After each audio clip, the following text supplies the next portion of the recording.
Hey guys, welcome again.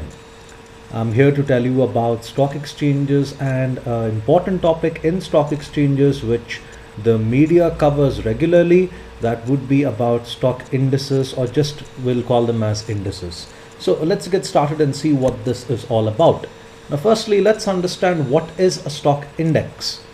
Okay, a stock index is based on a statistical compilation of share prices of a number of representative stocks. Okay, two of the most famous stock indices in India are Sensex and Nifty. Okay, Sensex is considered to be the benchmark index of Bombay Stock Exchange. Nifty is considered to be the benchmark index of National Stock Exchange. Okay, now Sensex comprises of 30 stocks while Nifty comprises of 50 stocks. Okay, now why even bother having a stock index? Okay, so what's the purpose of having an index in fact? Now, a stock index is just one of the many other indices that you would come across when you study economics. Okay, if you are a student of economics, you may have come across indices such as consumer pricing index, wholesale price index, and human development index, and many more. Okay, in each of those indices, you measure something or the other. Okay, for example, in case of consumer pricing index or CPI, you go about measuring the changes in price. Now, upon arrival of that value, you're able to understand what is the approximate inflation rate in the country. Inflation refers to the rise in prices of goods, but the fall in value of money. Okay, a stock index, however, focuses on companies and their performance. Now, in general, if Sensex is doing well, as in if more and more points are being added to Sensex, it means that companies in this country and globally, you could say, are in fact doing quite well. Okay, for example, if you consider one of the stocks that are there in Sensex, let's consider a company like, for example, ICICI Bank. Okay, now ICICI Bank will post good profits this year. I'm just saying. Okay, let's assume they go about posting good profits this year and they give out the reasons why they are able to get good profits. One of the reasons could be that the number of bad debts have been reduced considerably. Why have the number of bad debts been reduced considerably? It's because people have been paying their loans properly. Okay, when people have been paying their loans properly, it means that they are able to earn well. And how are they able to earn well? Because the companies they're working for or the jobs that they're doing is paying them well.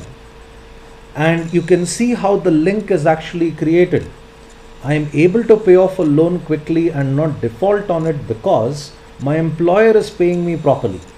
How is he able to pay me properly? Because the industry which he is part of is actually doing well. So it's in fact a cycle of events that you can see, an interlink of systems that you can see that influences the stock index. I can never really say that this is just one or two reasons what influences a stock exchange. In fact, for example, when the Fukushima disaster happened in Japan, that is after the tsunami, there were fears of another nuclear hazard that could come across just like Chernobyl. And people feared Japan could in fact be wiped out because of this nuclear problem. And therefore the stock indices in India fell because of that.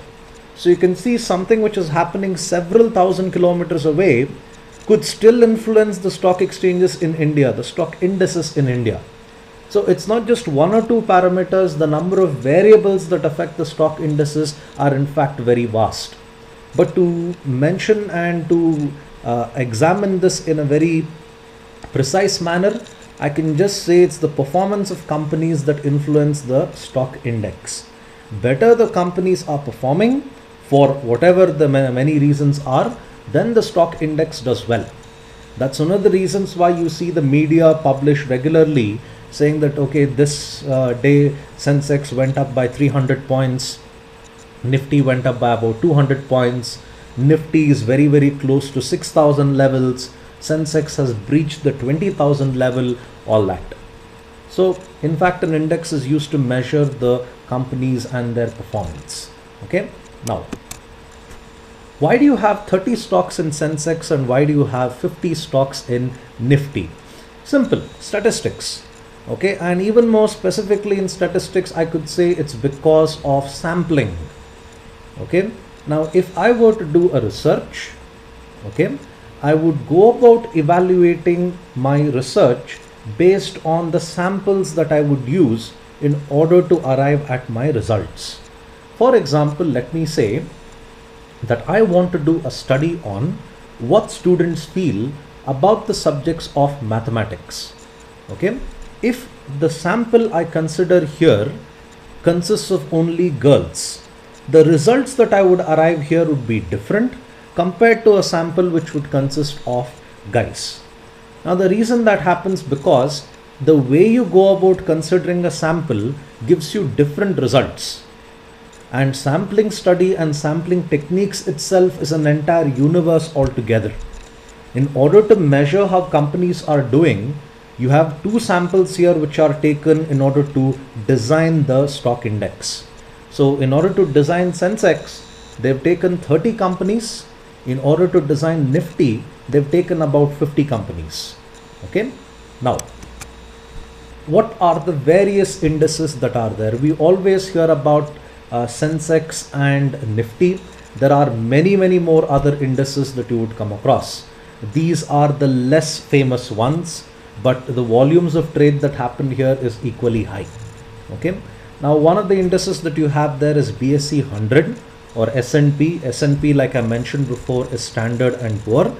Okay, BSE 100, like the name suggests, BSE 100 comprises of 100 stocks. BSE mid cap, I told you what mid cap is, but just a reminder, in case the market capitalization of a company is anywhere between 150 crores to 550 crores, you call it as a mid cap company.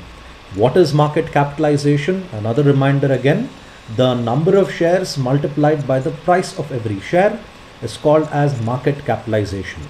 Greater the market capitalization, the better the value the company has got. Okay.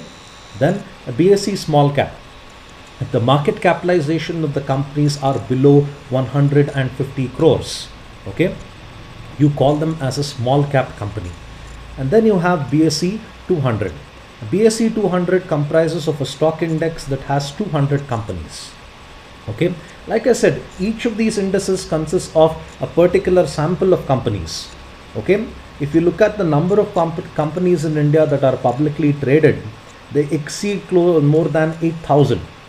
Now you can't consider all the 8,000 companies to in order to measure how this economy is doing and how the industries are doing. So instead, rather than measuring 8,000, you measure here like say 100, 200, or in case of Sensex, you measure only 30. Okay. Now, the other indices that are there in Bombay Stock Exchange. Now, for this video, I chose only Bombay Stock Exchange because, frankly speaking, I don't like the National Stock Exchange website. It's extremely painful to gather data from that website.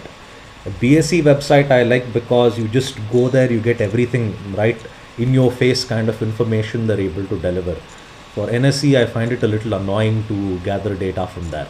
So, broad indices that you have, I gave the example of the broad indices in the previous slide.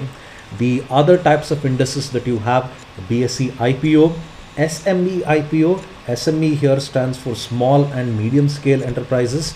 Okay, Dolex, that is Sensex, which is denominated in dollars, Dolex 100, Dolex 200, and you have volatility indices. Volatility indices are specifically for futures and options. Okay, let me confuse you here a little, particularly about an option.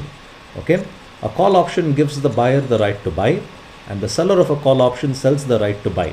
In a put option, the put option holder has the right to sell, while the seller of the put option sells the right to sell. I know it sounds like a nursery rhyme. Don't worry about it. I'll do a detailed video about futures and options later. Okay, and then you have thematic indices. These are the new ones. They refer particularly to the emerging markets. So you have indices which focus on companies that are in the emerging markets. Okay, emerging markets could be, for example, solar energy, alternative energy. All this gets categorized as a emerging market.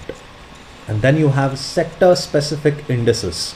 For each of the major sectors that are there in the country, you have one stock exchange or one stock index or the other, sorry, which measures each of them. You have FMCG, healthcare. For companies that are into healthcare, there is Apollo, Fortis. Okay, all these companies are classified in the healthcare division. And then you have PSUs, that is public sector undertaking, government companies. Okay, those are the companies that you would see which are listed there.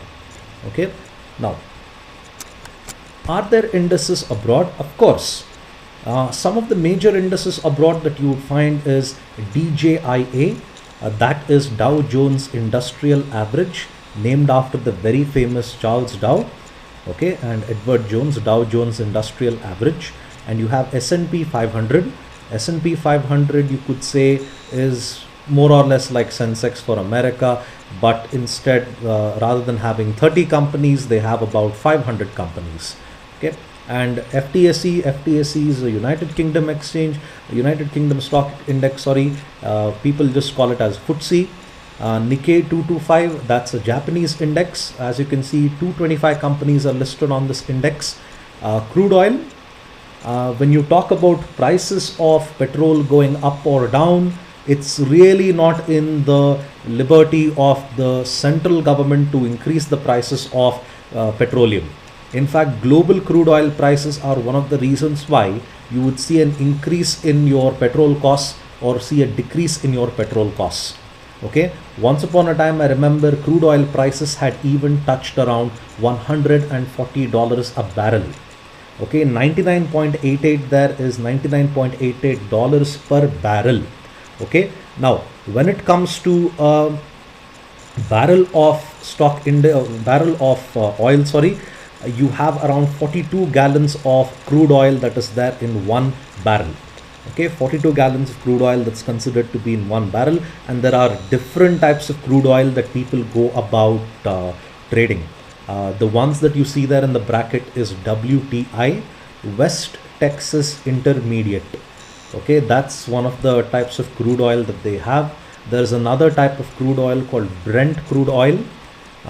In fact, West Texas Intermediate is also known as sweet crude oil. Okay, I'm not really sure why they would call it as sweet crude oil, but I'm really certain that no one has bothered to taste this and name this based on the flavor of the product.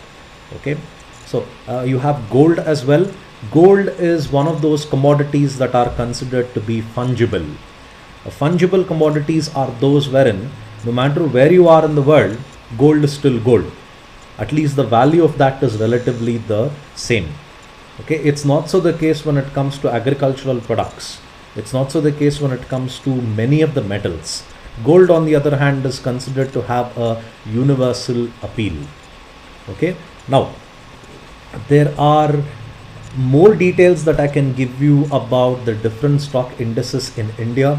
The next video I'll be doing is very particular to just Sensex alone.